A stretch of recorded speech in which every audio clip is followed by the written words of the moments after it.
Good morning, everybody, and welcome to the latest Quality English interview. And this morning we're speaking with Jonathan Dykes from Green Standard Schools. So good morning, Jonathan. Good morning, Jonathan.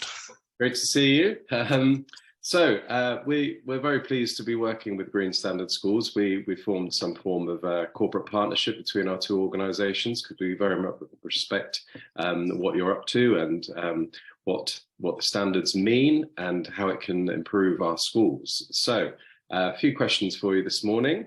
What have you been up to recently at Green Standard Schools? Okay, well, we've been up to all sorts, as you might expect. So, for example, we've been dealing with applications for accreditation from a number of schools and have indeed accredited a few schools. There's been a bit of a flurry from Greece recently. We've actually had, I think, 5 schools from Greece achieve accreditation this year, which is pretty good. And we've also signed cooperation agreements with a number of other associations of language schools. So in the last few weeks, for example, we've signed agreements with Languages Canada and also with ICELI, which is the Association of Language Schools in Italy. And then, of course, we're always posting on social media. So yeah, we're trying to spread the word, and we're busy. That's great. So how did it come about in Greece? Why Greece in particular? I'm not quite sure how the first contact arose. It may have been, through one of our existing member schools that had contacts there, but we got in touch with another association, Association of Language Schools in Greece, and signed a similar cooperation agreement with them, and that seemed to spur a number of them into action. And as I think you probably know, because the school is interested in achieving accreditation doesn't mean they automatically get it. They have to go through a process, which is fairly rigorous. But as I say, a number of the schools in Greece have actually managed to do it. Great. So what makes a Green Standard school? So the basics in terms of their green policy within the school, neutralizing their carbon footprint and so on. But does it resonate through their syllabus and their curriculum? Yeah, essentially they have to demonstrate a serious commitment to environmental sustainability across a whole range of their business practices. So, everything from their energy consumption, their paper consumption, purchasing policies, recycling policies, and of course, we would like to see that they are including environmental issues in their classes, because we think this is a terrific opportunity for them to help spread the word and raise awareness of all the issues that we're facing. Great. Yeah, and I understand a few Quality English schools have already achieved accreditation. And what about the accreditation process itself? How does it work? Yeah, well, as I say, it's not quick or simple. A school is probably going to have to find, let's say, 5 or 6 hours to go through the process thoroughly. But essentially, it involves a self-assessment, which the schools have to work through. So there are 50 yes/no questions, which cover all these different areas that we've outlined before. And if a school answers yes to any of these questions, then they have to provide some sort of evidence to verify their statement. In other words, if a school says, yeah, we're recycling all the plastic that comes into our building, then we want to see some evidence of that. In that case, it could simply be a photograph of their recycling bins, but we need to be able to verify that what they say is the case. So once the school has gone through the form, answered all the questions, uploaded the evidence, they submit it, our assessors will then go through it and award points both for the answers and the evidence submitted. And there's 200 points maximum available, and we've established that schools need to achieve a minimum of 130 points in order to be eligible for accreditation.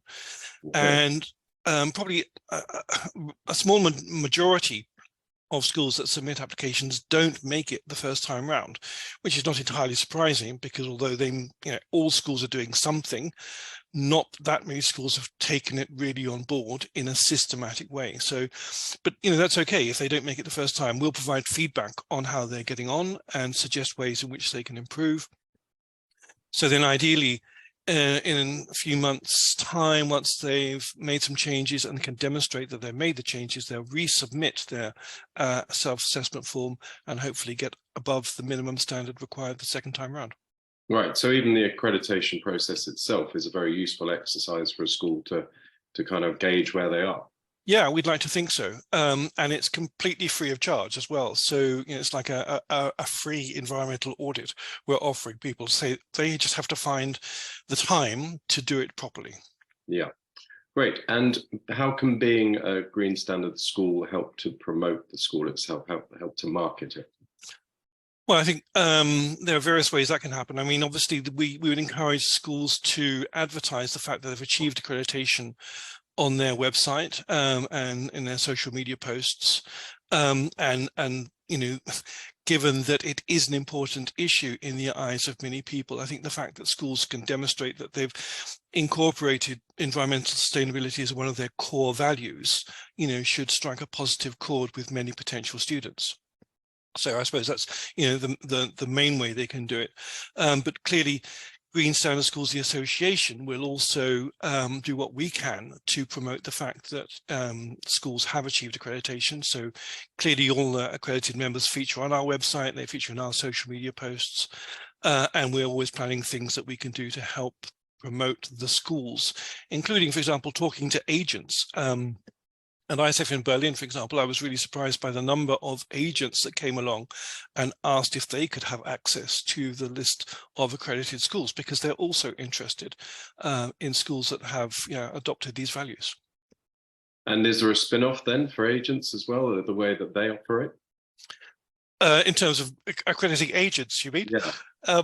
We haven't got to that stage yet, although again, I've had several agents ask me if we can accredit their operation, and my answer to that is yes, but not quite yet. We're too busy trying to deal with schools at the moment, and obviously it would be an entirely different process, given that, for example, agents are not teaching, so there are all sorts of questions in our self-assessment form which wouldn't be relevant to them. But I would rule it out. But essentially, in an industry like ours that is very reliant on travel and flying around the world, which includes both the schools and the agents, how does GSS kind of approach that? Because, like you mentioned, we were both in Berlin recently. Yep. You're traveling next week. I'm traveling next week. Yep. How big an issue is that for the industry?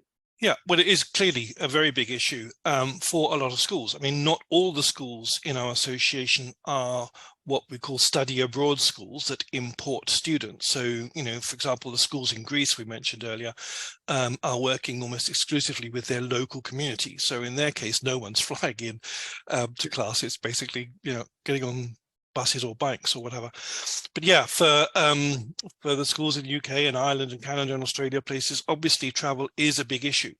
So what we're suggesting here is that schools at least need to know certain facts. They need to know how many students are flying in to study with them, and ideally they can then begin to calculate sort of greenhouse emissions that those flights represent. And once they have that sort of data, then they might begin to think in terms of how they could start offsetting at least some of those greenhouse gas emissions in one way or another. But again, we're not expecting schools to, cover the entire costs of students flying in and out, and we're not suggesting for a minute that schools should entirely throw their business model away and stop people flying in to study with them. That's obviously would be absurd. What we are suggesting is that they need to be aware of the fact that these flights are causing damage to the environment and try and do something about it. So what some schools now are doing is actually including on their application form sort of an optional extra saying, would you like to contribute 5, 10 pounds, euros, whatever, to the cost of offsetting the emissions from your flight. again, some students will probably say, yep, I'm happy to do that. Some students probably say no, but it's all good PR for the school in the sense that they are projecting the fact that they're aware of these problems and trying to deal with them. And in fact, I had, sorry, just let me, I have one other thought on the subject. I actually had also one agent in Berlin say to me, yeah, and could we do that? Could we ask our students if they would like to contribute to offsetting the gases emitted by their flight? And obviously the answer to that is yes, of course. It's entirely up to you. So, and where would that money go then? So let's say they contributed £5 or £6. Would that go towards planting trees, for example, which would be the obvious? Well, yeah, exactly. That's one obvious solution, but there are all sorts of projects that you could take on, and those projects can be local, which is obviously beneficial in many respects, or they could be, the other side of the world. There are lots of websites now that will help you decide how you would like to spend this sort of money in a good cause. Excellent. Okay, so and your plans for next year, for 2023? Anything exciting on the horizon? Well, in a sense, more of the same. We're hoping to sign more schools, more agreements with associations. We're also working away on developing teaching materials for language teachers and students that are focusing on environmental issues.